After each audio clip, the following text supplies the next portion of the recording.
Bien, continuamos aquí con esta entrevista con Nanfi Rodríguez, jurista académico, doctrinario, y bueno, pues además es un periodista meridiano, Mejor amigo suyo. meridiano, Mejor, sí, bueno, me- temprano meridiano. temprano meridiano, antemeridiano. No, temprano meridiano.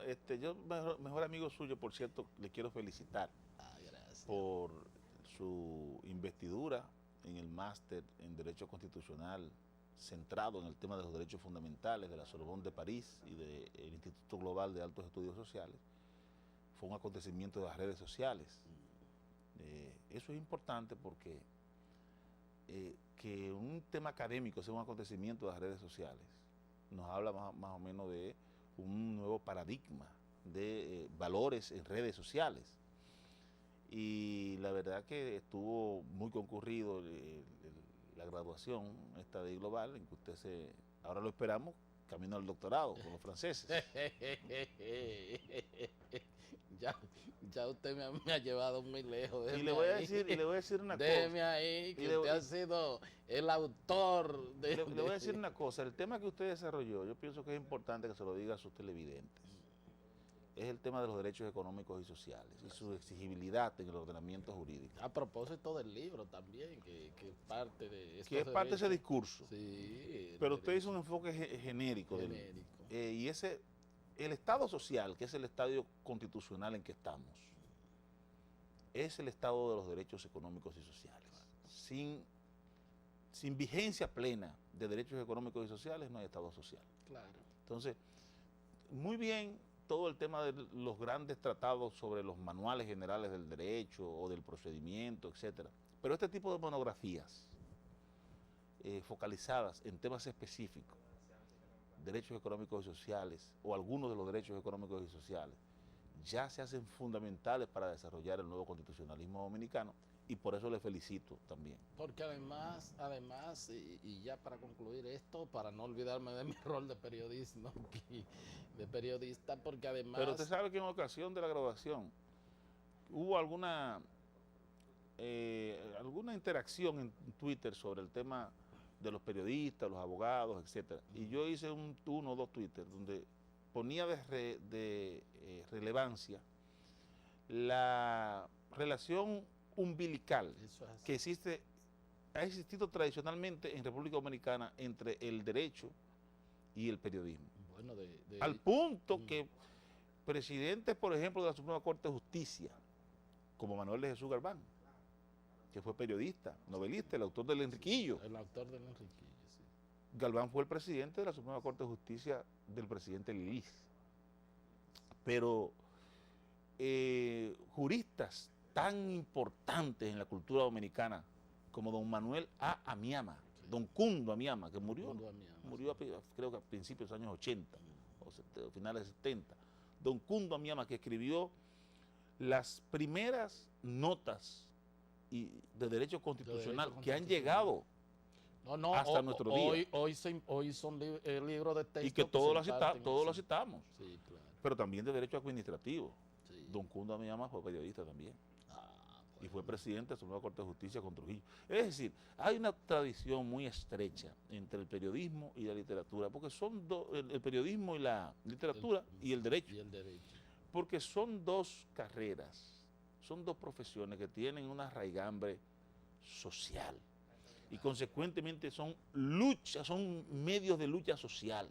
Por eso es normal ver que se dé esa sinergia entre ambas profesiones. Es decir, que usted es parte de esa generación de herederos de Don Cundo.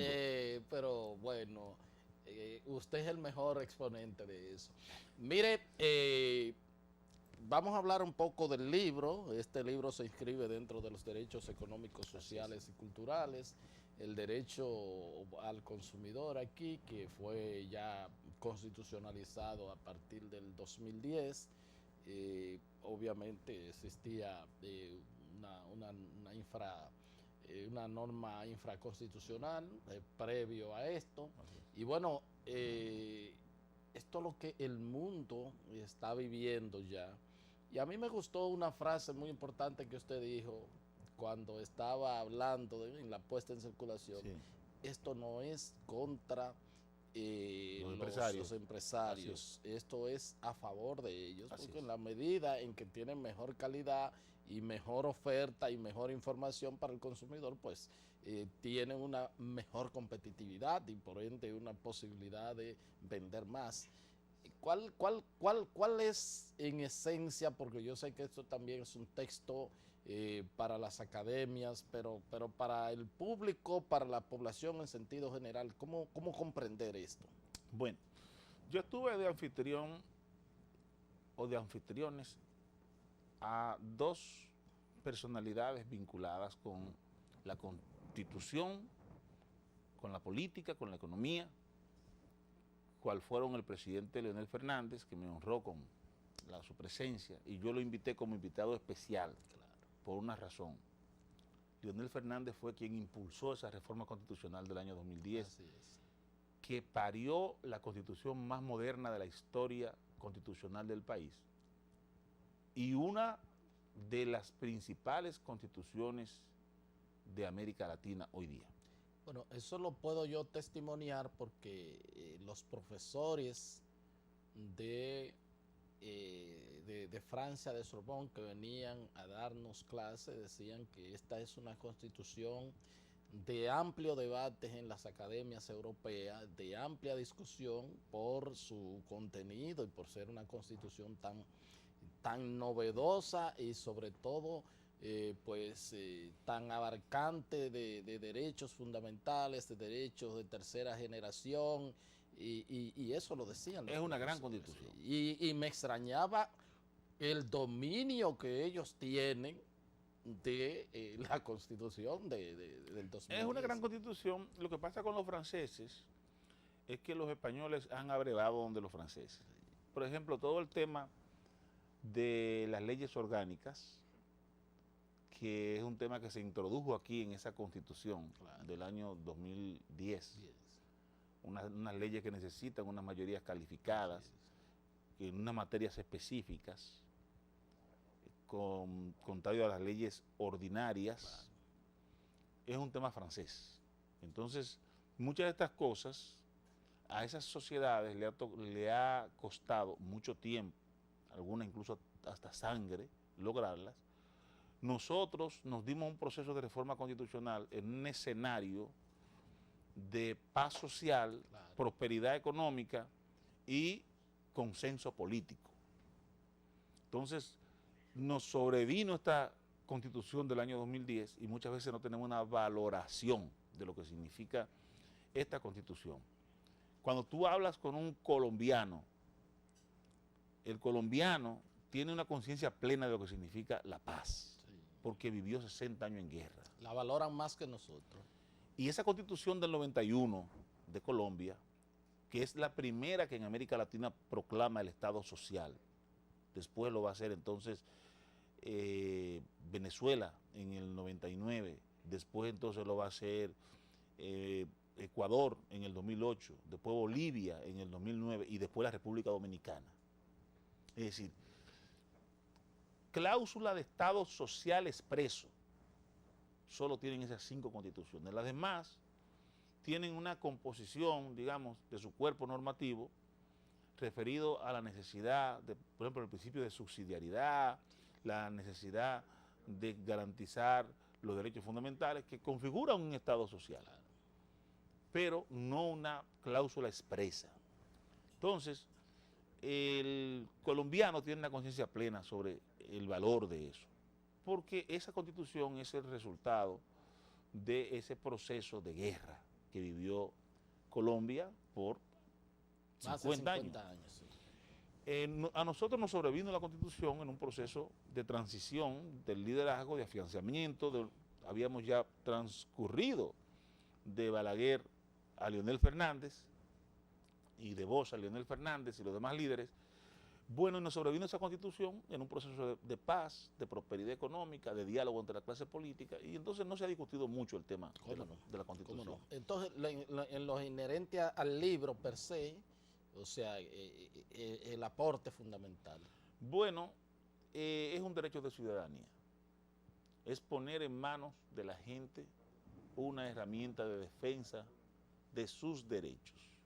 Estamos hablando de los derechos de los consumidores y de los usuarios, que en República Dominicana tienen la máxima jerarquía normativa y que hoy día hay que decir que esos derechos se traducen en salud, en seguridad, en información sobre lo que consumimos, todo eso como derecho, no como una voluntad del empresario o del Estado, sino como una obligación que se deriva de un artículo de la Constitución de la República que le impone al Estado tutelar esos derechos y al empresario garantizar la calidad de los bienes y servicios que ponen en el mercado.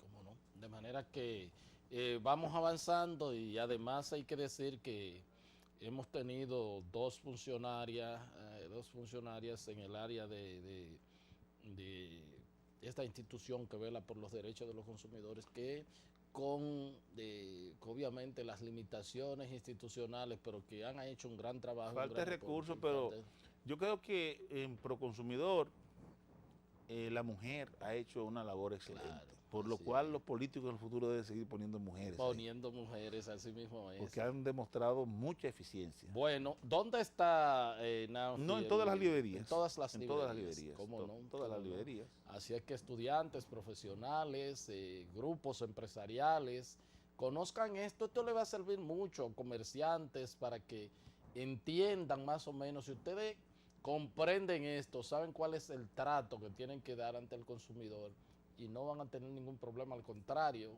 se le va a incrementar sus ventas, por supuesto, al consumidor debe dominarlo y las academias, el mundo jurídico, y ciudadanos. Los ciudadanos. Ciudadanos, porque sí. Ahí hay temas, Héctor, por ejemplo, todo ese tema del comercio electrónico, claro, del contrato electrónico, del derecho de arrepentimiento que tiene el usuario, de las implicaciones que tiene ese contrato, de cuándo se perfecciona ese contrato claro. electrónico, que no es tal. Importantísimo. Que se perfecciona con un simple clic de decir sí. Así es. De aceptación.